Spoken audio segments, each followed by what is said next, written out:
El poder de los introvertidos. En esta obra, Susan Cain revoluciona la forma en que son vistos los introvertidos.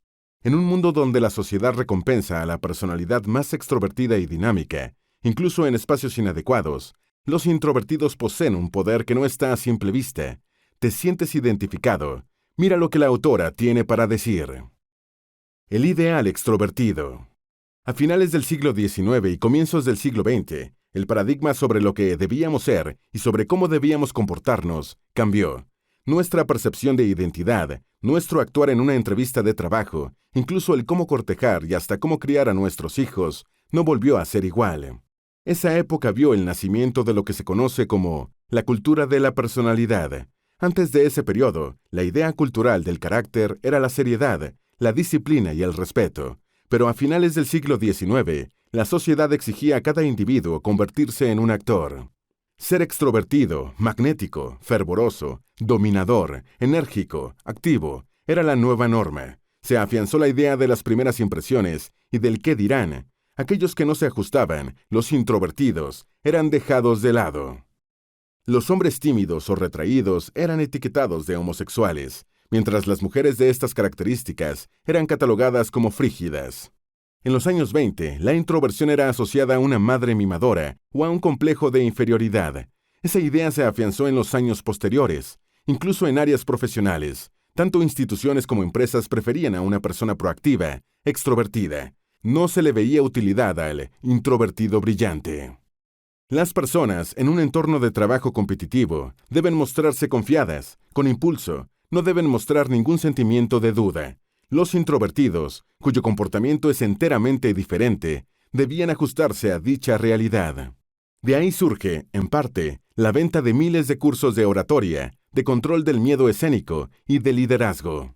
En lo académico, todo gira alrededor del colectivo, de la resolución de problemas en grupo, incluso cuando esta técnica no siempre permite explorar ni explotar la creatividad del individuo, y mucho menos realizar un análisis profundo.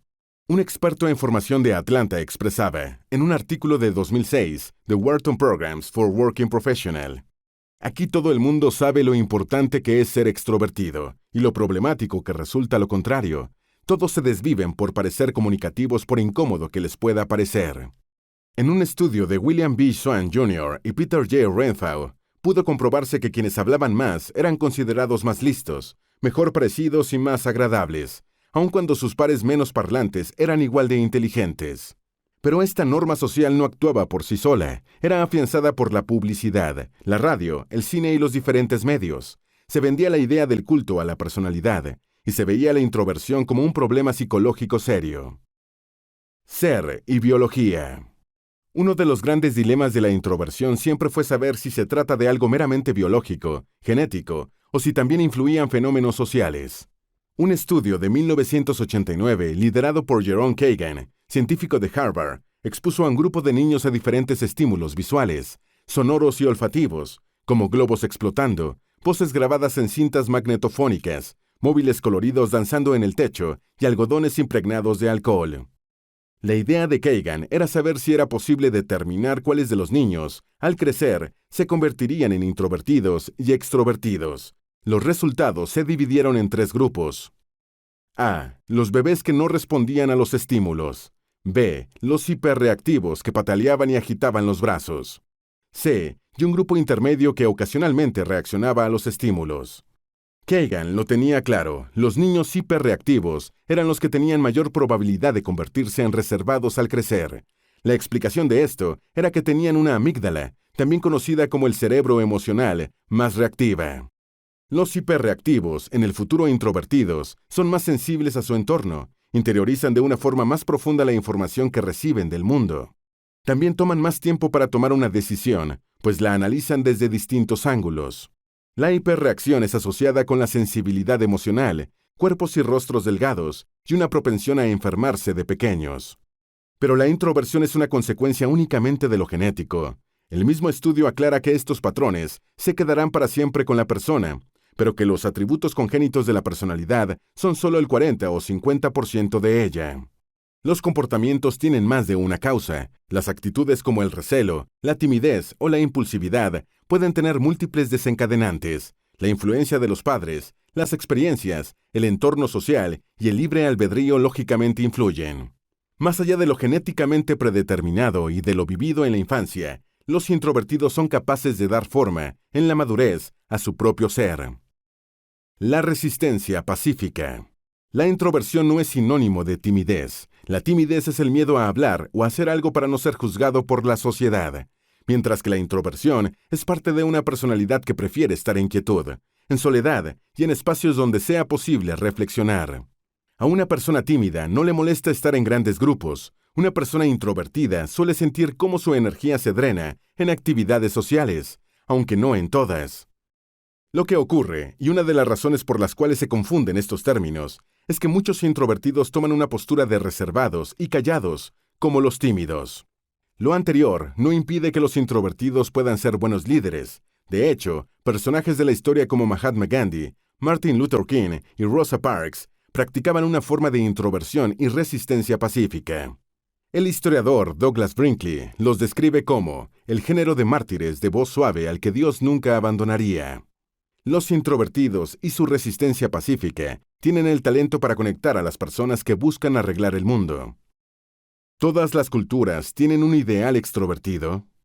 América y Europa son dos continentes con culturas totalmente diferentes, pero que concuerdan en una: la extroversión es determinante en la sociedad. Pero, ¿es esto así en todas las culturas? Una de las culturas que no parece prestarle atención al ideal extrovertido es la asiática. Los padres asiáticos impulsan a sus hijos a buscar la excelencia académica y artística. Los motivan a curtirse como individuos para brillar en su futuro, incluso cuando eso signifique dejar atrás actividades y eventos de socialización. Es muy propio de la cultura china, por ejemplo, cuidar de la educación propia, ser reflexivo y analítico. La cultura asiática es ajena a los peores excesos del ideal extrovertido. La autora asume que se debe a la forma en que dicha sociedad es llevada a trabajar en comunidad.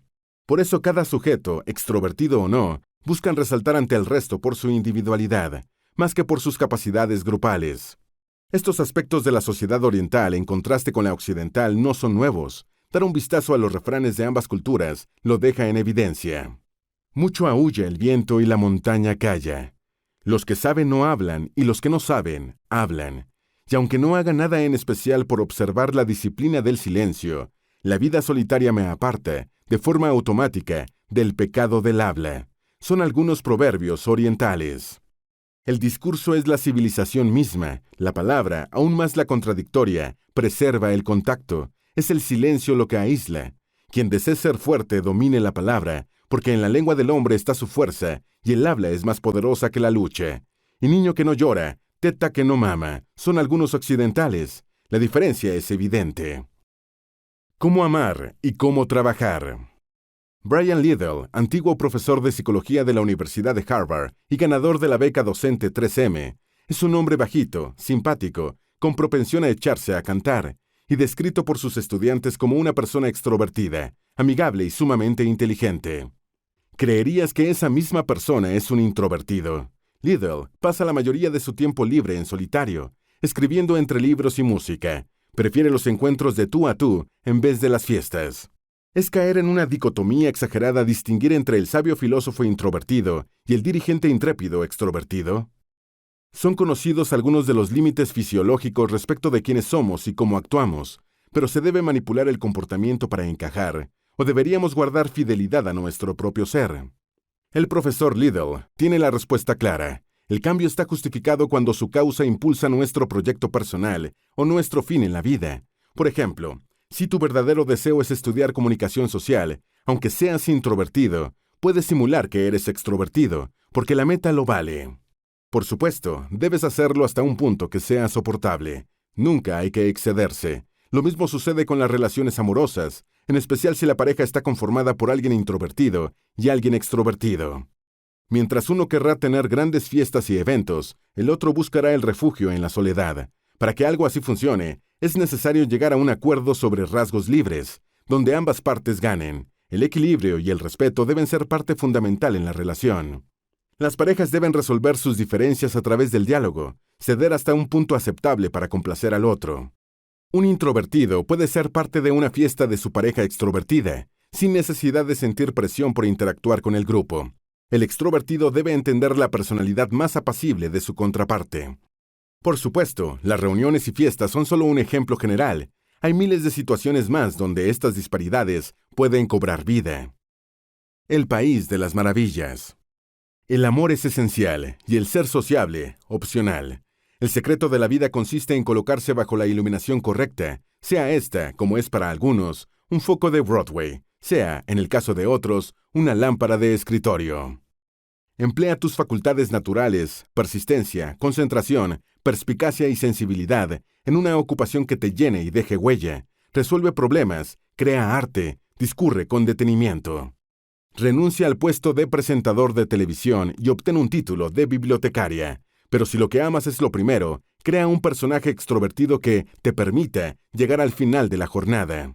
Dedica tu tiempo a lo que te gusta, sáltate las reuniones o fiestas si es necesario. No te sientas culpable si declinas invitaciones. En caso de que tus hijos sean callados, ayúdalos a congraciarse con nuevas situaciones y personas nuevas, pero nunca los aprisiones. Deja que sean ellos mismos. Sé feliz con la originalidad de sus mentes.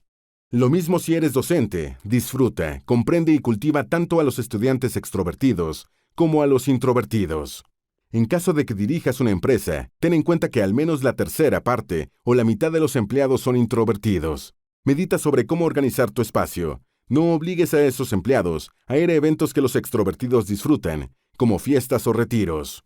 La próxima vez que vea a alguien con el rostro sereno y la voz suave, recuerde que dentro de su cabeza puede estar resolviéndose una ecuación, componiéndose un soneto o diseñándose un sombrero, desatándose, por decirlo de otro modo, el poderío de los callados.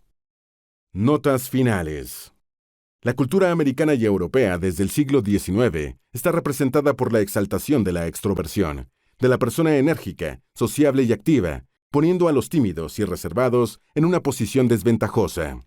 En la educación, en el entorno laboral y hasta en el social, el introvertido es menospreciado. La introversión, determinada por la genética, la crianza, el entorno social y el libre albedrío, no va de problemas psicológicos o de rarezas. Se trata de una forma más sensible de asimilar el entorno, cuyo poder reside en la creatividad y las capacidades cognitivas magnificadas por la soledad y la calma.